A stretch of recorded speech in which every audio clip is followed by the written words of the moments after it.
Hi, hello, வணக்கம் and welcome back to our channel. ஒரு லீடர்ஷிப்னா எலெக்ஷன் முடிஞ்சதுக்கு அப்புறமும் மக்களை மறந்துடக்கூடாதுங்க. அதைத்தான் டிவிக்கு அமைச்சர் கீர்த்தனா அவர்கள் இன்னைக்கு நிரூபிச்சிட்டு இருக்காங்க. சண்டே நேற்றைய தினம் எலெக்ஷன்ல ஜெயிச்சதுக்காக சிவகாசி தொகுதி மக்களுக்கு நன்றி தெரிவிக்கும் வகையில மக்களை சந்திச்சு ஒவ்வொருத்தருக்கும் கொடுத்த பெட்டிஷன்ஸையும் பொறுமையா வாங்கி கேட்டாங்க.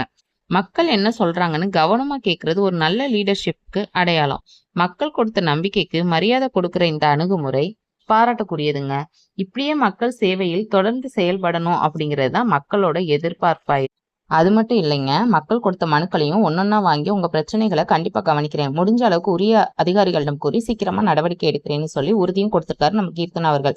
இதுதான் மக்களுக்கு ரொம்ப பிடிச்சிருக்கு. ஏன்னா தேர்தல் முடிஞ்சதும் காணாம போயிடாம மறுபடியும் தொகுதிக்கே வந்து மக்களை சந்திக்கிறதுனா நல்ல விஷயம் தானே. இன்னொரு பக்கம் சொல்றது மட்டும் இல்ல, செஞ்சு காட்டணும்னு மக்கள் எதிர்பார்க்கறாங்க. மக்கள் கொடுத்த மனுக்களுக்கு எவ்வளவு சீக்கிரம் தீர்வு கிடைக்குதுன்னு வெயிட் பண்ணி பார்க்கலாம். நீங்க என்ன நினைக்கிறீங்க? அமைச்சர் கீர்த்தனா அவர்கள் சொன்ன வாக்குறுதிகளை நிறைவேற்றுவாரா? உங்களோட ஒப்பீனியனை கமெண்ட் பண்ணுங்க. இந்த வீடியோ பிடிச்சிருந்தா லைக் அண்ட் ஷேர், மறக்காம கமெண்ட் பண்ணுங்க. நிறைய பேர் நம்ம சேனலை சப்ஸ்கிரைப் பண்ணாம பாக்குறீங்க, ஸோ ப்ளீஸ் சப்ஸ்கிரைப் பண்ணிட்டு பாருங்க. வேற ஒரு வீடியோல பார்க்கலாம். தேங்க்யூ.